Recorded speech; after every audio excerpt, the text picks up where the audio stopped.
So hello and welcome back to another episode of Stephen's Four Wheels. You join me, and I've actually got all my cars next to each other, which is quite a rarity. I'm not actually normally getting them out like this, all together, all in one place, lined up. I actually do some nice bit of filming today.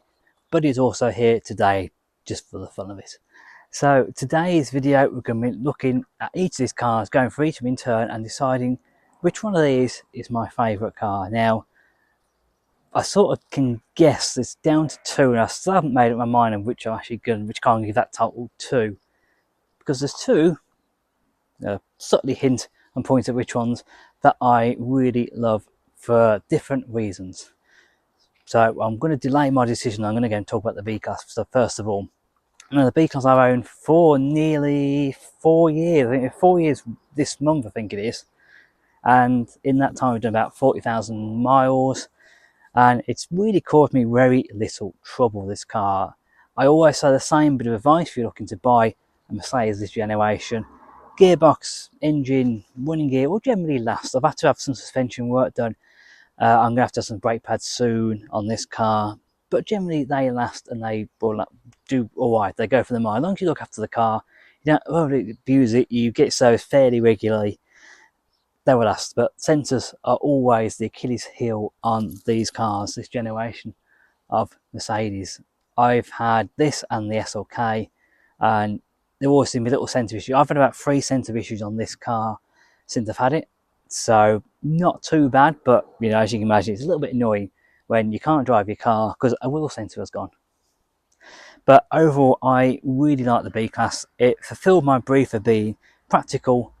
I've had 4 people in this car, and I've had the dogs in the back, and a little bit of space for some luggage as well, which has been fantastic.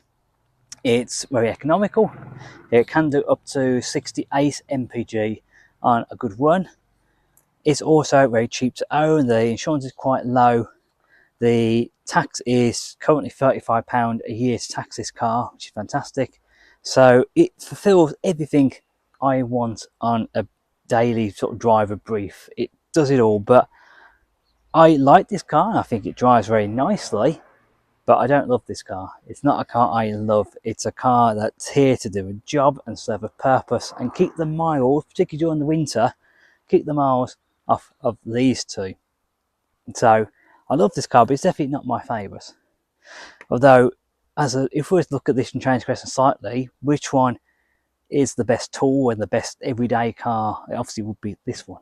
This one fulfills its brief, does everything I want. And just remember as well, I bought this car at 9 years old with just 14,500 miles on that, was backed up with service history and MOT history as well. So let's move on and talk about the SL and the SLK. Now these two are both very much tied, so I still haven't made my mind about which is my favourite. So let's actually have a bit of a chat and break it down a bit, and we'll talk about each car, the pros and cons of each car, and then I'll make a decision at the end. So the SL, I've owned this car for just over 2 years now. Spent quite a bit of money on it. Mainly mechanical stuff. It's all stuff you can't see, basically. This car pretty much is identical to how I bought it. Very few little bits of cosmetic trim been done, but very few bits and pieces that have been done.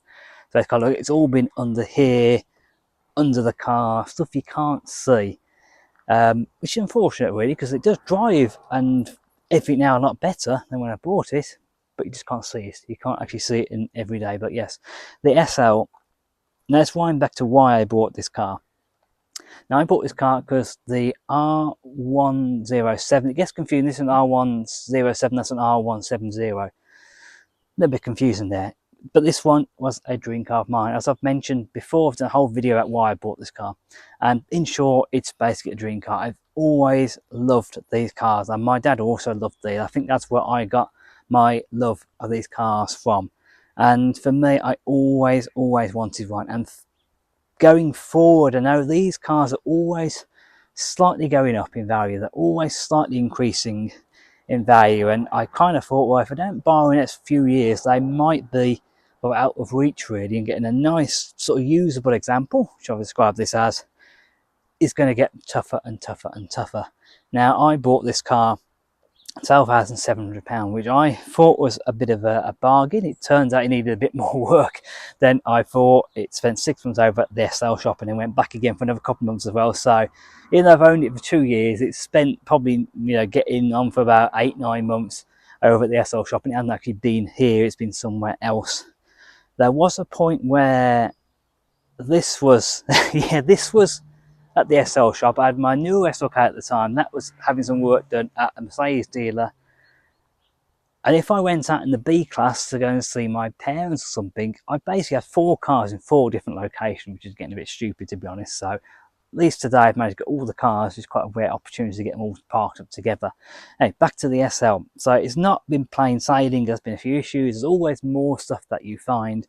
And it's been about establishing what I want to get out of this car, and I just wanted to get this car running and driving that much better. Now I know it is going to need a bit more work going forward. Eventually it will need an engine rebuild.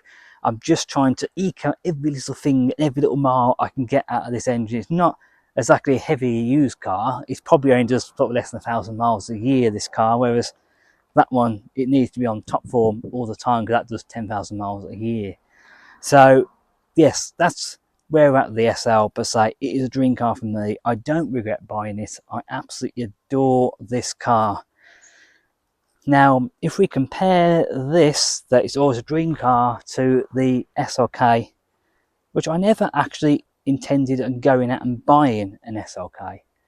So if you're new to the channel, you might not have heard the story behind this car. There is a story. I used to work for a Mercedes dealer, and this came as part exchange. The previous owner had it for 17 years. I've only had this car coming up for 3 years now, so I've still got a bit of catching up to. I'd love to get to the point where I've owned it for 17 years, but we'll go along and we'll see what happens. And yeah, I never actually intended to buy this car. I wasn't looking for an R170 SLK. I already had my new SLK. But yes, this came in as part exchange, £500. It seemed to drive quite nicely. It had a few issues, but for £500, I just couldn't say no. And I remember having to come home and talk to my partner about it and say, there's quite a cheap car coming in. And she was a bit reluctant at first. When I said it's sort of running and driving, got 7 months MOT on it, and it's just £500, I think even she was sort of like, ooh, you know, ooh, she couldn't say, give me a reason why not, you know. It's not as though this cost me quite a bit to get into, and I've had to spend quite a bit of money on it.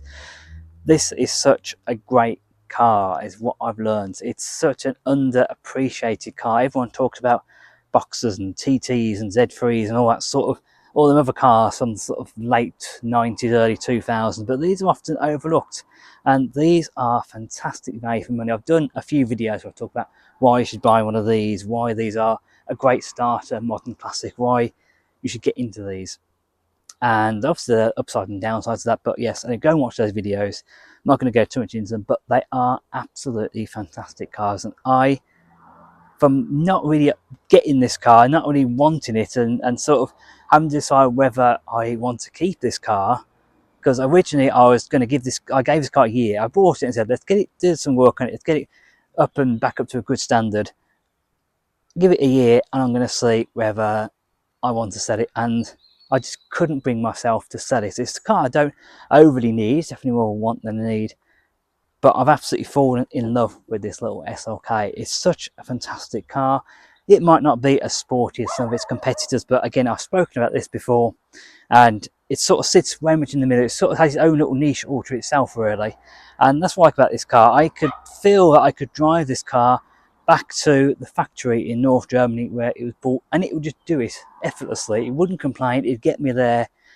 I have every confidence with this car that it's not going to let me down. I've only had, since I sort of finished the project, I've only had one issue where the car wasn't running and driving, and it just needed a new set of spark plugs. So I can't really complain about the car. And again, spark plugs are sort of service item. It's something that you do change every so often. After it, as the one thing on the engine, I've done air filter and all that, fuel filter. I don't think I've done the spark plug for a couple of different reasons. So again, I couldn't really complain about them, and I'll just going forward get them done every few years. And I do a big service on this car. So this car is also 26-year-old. It's got an advisory-free MOT, and yeah, all these things, it just factored into this being such a fantastic car that I really love and really enjoy driving. I find this one a lot more modern, and it's a lot more of a user-friendly car than the SL. You can have this, you throw it around a little bit more than the SL.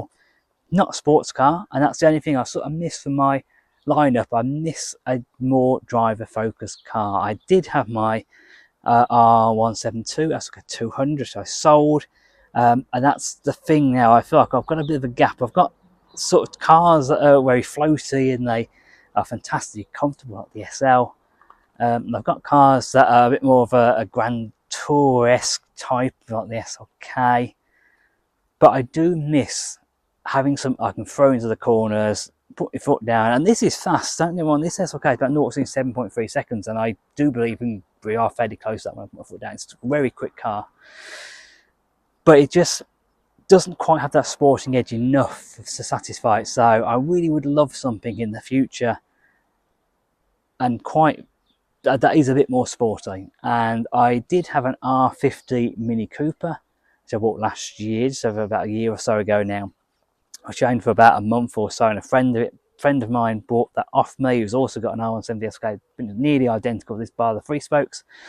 And he bought it off me. He's only about 6 months. He sold it on, and he offered me back, and I was so tempted to buy it back, but it just didn't quite have enough power for me. It was only about 106 horsepower, I think. It just wasn't quite enough. So I do keep my eyes open at the moment for an R53 Mini Cooper S. And hopefully that will sort of fill that niche of having something that's a little bit more drive focused. But anyway, we've gone off on a massive tangent there. I don't know quite what that has to do with which one of these cars is my favourite. So I suppose now is the $1,000,001 question. Is the SL my favourite? Is the SLK my favourite? This is a dream car that I love. I've got no intentions of selling it. This is a car I never set out to buy, but was my first project Mercedes. I've started to learn so much about mechanics, and I've done a few little bits myself, and the mechanicals of the car. I've done some stuff myself this car now. I've really started to enjoy it, and I feel I've got such a fantastic story with this car. So you can see where I'm at with these two. If I was to pick a favourite, so if I have to pick, I'm going to pick the SL. But I love this as well, and that's a very, very, very close second. I would love to tie these, but I don't think that's fair. That is a very close second. That's like, imagine the finish line is here, the SL's there, just crossing out, and the SLK is just there. It's literally that close behind it, you know. Yeah, I love both these cars for different reasons, as I've already mentioned. But the SL Ultimate is a dream car. It's the one that gets the most amount of attention. It's the one I know I'm probably going to keep the longest. If I had to sell one of these, I hope I never have to be in that position, probably the SLK would have to go. Saddens me to say that, but again, that would be a very close knit thing to do. Yeah, I wouldn't want to be in that situation. Anyway, again, that's not the topic of today's video. We're going off on tangents today, as you might notice. But yes, the SL is the one that I do want to keep.